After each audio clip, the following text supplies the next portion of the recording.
Hello and thanks for checking out ChartGuys.com. We're proud to be one of the most successful technical analysis communities online, teaching you the skills to become a more confident, effective, and informed trader.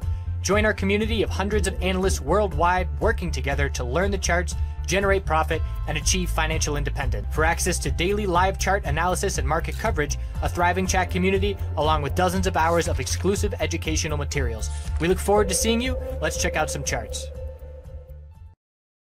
Hello everyone, checking in on the Canadian MJ sector. We're going to look at MJX, WEED, APH, ACB, and MJN. We're going to be looking more in depth at the upcoming Horizons ETF that is going to be live on February 15th. I'll probably do a more in-depth video about that perhaps this coming weekend. We still have over 2 weeks of trading to go before we get there. So we'll be looking at those smaller cap names in depth in a bit. And of course, everybody always, has tickers that they want me to look at. I do these major names because they are the leaders in the space, and we can derive information from these major names and apply it to whatever individual name that you want. For example, real quickly before I go into in-depth analysis here, names like MJX are still higher lows and higher highs on the daily. ACB is also higher lows and higher highs on the daily. Other names like WEED and APH are in daily equilibrium patterns with tightening higher lows and lower highs. So you can separate individual names into multiple categories. Who is still forming daily higher lows and higher highs? And just off the top of my head, MARI is still forming higher lows and higher highs, still a very strong chart. And who is in an equilibrium pattern and who has broken bearish and lost the daily higher lows. So there's three categories in terms of strongest to weakest that we can put these different names in, and that's what you want to be looking for on the daily time frame. Keep in mind that if we see a bearish break on WEED from this equilibrium pattern that is currently forming, that it will likely hinder individual names. That doesn't mean individual names can't see upside and break that correlation. It just means as a general statement, if we get a bear break on WEED from this pattern, we will look for the sector to get more bearish in the short term, which will likely affect the vast majority of these tickers that see that correlation. So MJX is still pulling back.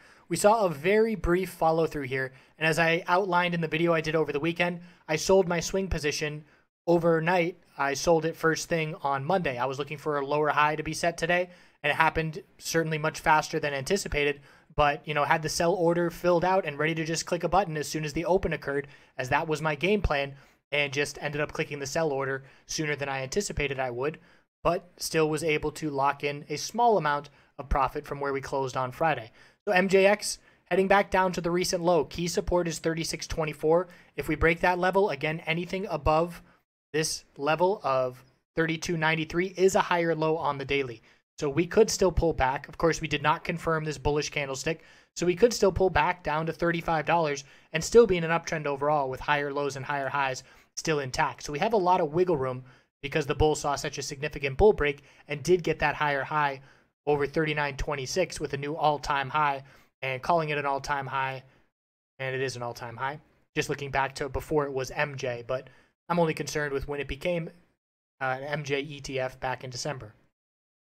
So WEED, we saw a small gap up open. We saw momentum pre-market. We were set to open at 35.95. And then as we got closer and closer to the open, it was then 35, 75, 35, 65. So bearish momentum started before the bell even rang, just looking at the bid and the ask. So that kind of set the tone where the high of the day was at the open. So we pulled back, and this is definitely favoring the bears where we stand right now. Must hold support is 30.73. If we break that level, we're looking down at 29.50. And if we break these two supports, this daily chart is going to go bearish and go from higher lows and higher highs. We've been in an uptrend for months at this point, and we would then go to lower highs and lower lows if we shift this momentum and lose these higher lows. Again, 30.73 and 29.50. And the weekly chart, we begin to see more significant consolidation, and that is when I would get more interested in longer-term entries. And again, telling friends that are interested in long-term entries, I've been holding off and waiting for this pattern, and it will be a very clear bear signal if we lose these daily supports to either short MJX or get puts on these individual names. And even if you have long-term bull positions, you can hedge that and play puts with a smaller amount of capital. Let's say you got $10,000 and you got $9,000 in long-term bull positions. You can have $1,000, and options give you a lot more leverage in terms of risk to reward potential gains or losses. But if you're comfortable with options, which certainly you need to be before you just start trading them, they're a completely different animal than just trading underlying stocks and shares. But my point is, you can, try and profit on some pullback as a bit of a hedge against your long-term positions, which are only going to be going red if we do see this bear break. And of course, I'm talking in the short term. So because we have so much time until the summer of 2018, we could very easily enter a period of even a couple months of consolidation. So just something to be aware of, something to be prepared for, always having a game plan. I personally would not want to be in any long-term positions.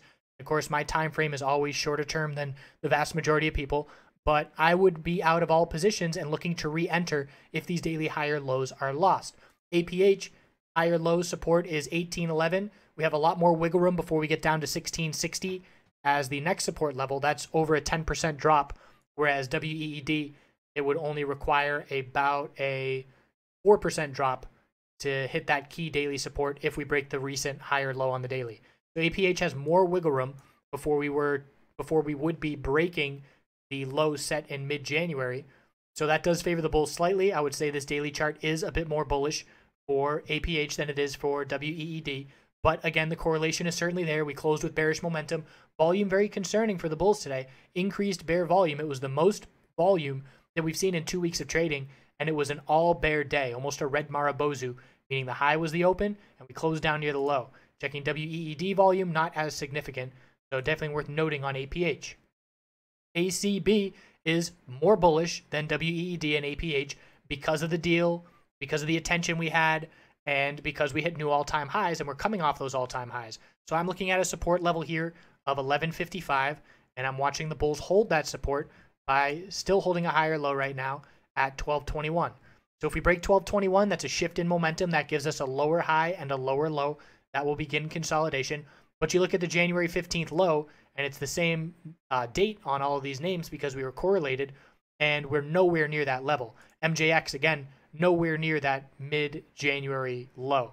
So where we stand comparatively, that's something I'm looking at. So I would say ACB strongest of the big three, APH is second, WEED is third, but they are all still in their pattern and they all could still break bullish. I always wait for the breaks of these patterns to play out before making any kind of significant moves. And of course, I play within the pattern when the setups are very clear, like they were back at the end of last week. So MJN, losing some higher lows of support. We lost 960. We now have a lower high, and we're pulling back down to 821 key support. Must hold for the bulls. Again, that's the mid-January low that we hit, and we are watching with a close at the low of the day. It looks like we have some further downside coming. Again, we're watching hourly RSI levels. MJN hourly RSI is the most oversold it's been on this current pullback. We're looking at WEED. Hourly RSI is not oversold. So there's definitely some individual differences on these names. Hourly RSI on APH is closer to oversold than WEED because we headed to a lower low at the end of the day today. So again, there's all kinds of little differences that we can pick out when comparing these names. The bottom line is WEED daily equilibrium pattern is the most important pattern that I'm watching in the sector right now because the vast majority of stocks are going to follow with the direction that break does occur. Again, not all of them, but I'm certainly not going to be sitting there and trying to find maybe the 1 or 2 out of every 10 stocks that are able to hold green while the sector pulls back if we break bearish from that pattern. The play will be to play with momentum and play bearish or be all cash and wait for a better entry opportunity. So that's where we stand heading into tomorrow.